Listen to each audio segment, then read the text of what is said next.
Hello everyone, কেমন আছেন সবাই? আমার নতুন ব্লগে আপনাদের স্বাগত জানাই। তো দেখো, অনেক দিন ধরে ব্লগ দেওয়া হয় না, তো ভাবলাম আজকে একটা ব্লগ দিব।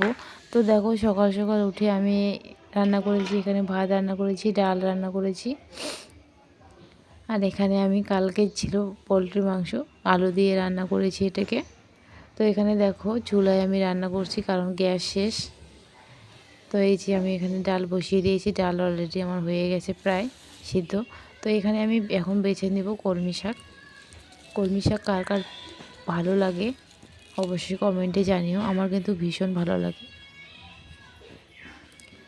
তো এই যে দেখো, কলমি শাকগুলোকে আমি কুচি কুচি করে কেটে নিচ্ছি। এই কলমি শাকগুলো নাকি অনেকভাবে রান্না করা যায়, তো আমার ভালো লাগে, আমার ভাজিটা ভালো লাগে, তার জন্য আমি ভাজি করব। আর এই যে এখানে দেখা যাচ্ছে আমি বাঁ হাত দিয়ে কাটতেছি, কিন্তু বাঁ হাত দিয়ে কাটতেছি না, আমি কিন্তু ডান হাত দিয়ে কাটছি। তো ব্যাক ক্যামেরা করার ছিল জন্য এটাকে দেখা যাচ্ছে বাঁ হাতে, তো আমি কিন্তু সত্যিকারই ডান হাত দিয়ে কাটতেছি।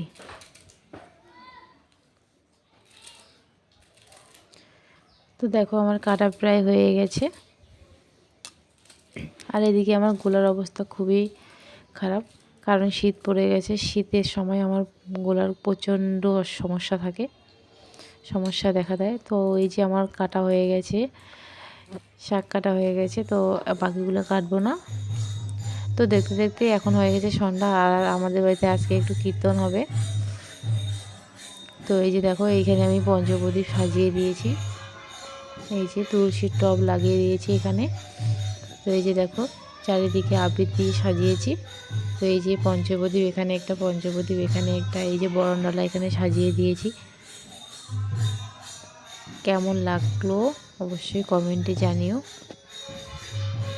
এই যে দেখো, রাধা গোবিন্দের মূর্তিটা,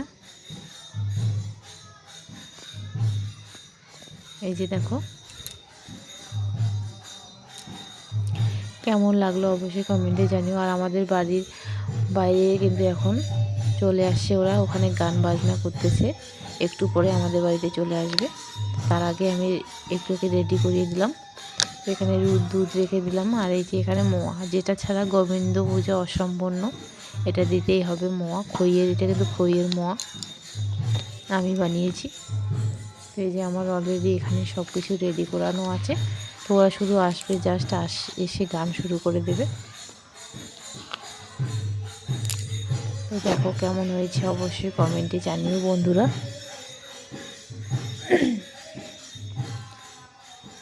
আর এই যে দেখো, এখন আমি আপনাদের দেখাবো রান্নাঘরে কি কি মেনু খাওয়াবো আজকে ওদের।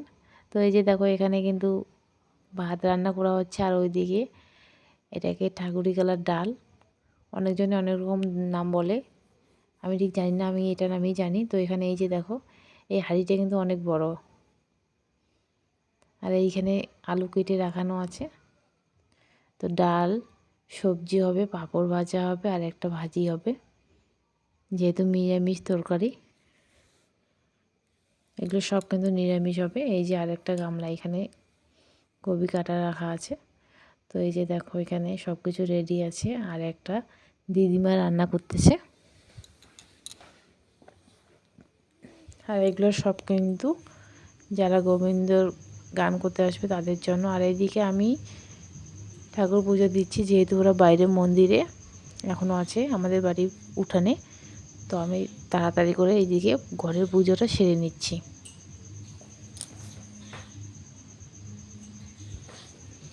এই যে আমি ঘরের পুজো দিয়ে দিচ্ছি, আবার বাইরে যেতে হবে, বাইরে দিতে হবে।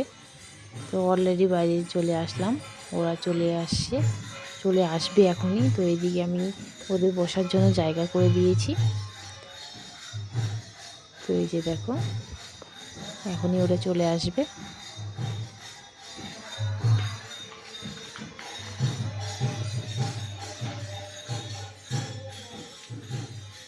তো ওরা চলে আসছে, গানও শেষ, তো অলরেডি ওরা খেতে বসেছে। তো একটু আগেই বললাম, ডাল, ঠাকুরি কালার ডাল, ঠাকুরির ডাল, তারপরে সবজি ছিল, একটা ভাজা ছিল, আর পাঁপড় ভাজা ছিল। এই যে দেখো, ওরা খেতে বসে পড়েছে। তো আলুটা একটু কম হয়ে গেছে, এমনি আরও ঠিক আছে, কিন্তু ক্যামেরায় একটু কম কম বোঝা যাচ্ছে। তো যাই হোক, নেক্সট টাইম আর হবে না। তো এই যে ওরা অলরেডি অর্ধেক খাওয়া হয়ে গেছে ওদের। তো ওরা চলে গেল ফাইনালি। এখন বাজে রাত 11টা। তো আমার প্রচণ্ড ঘুম পেয়েছে, কারণ সারাদিনে অনেক কাজ করেছি, ছুটোছুটি করেছি। তো বন্ধুরা, আজকের মতো এই পর্যন্ত। এটা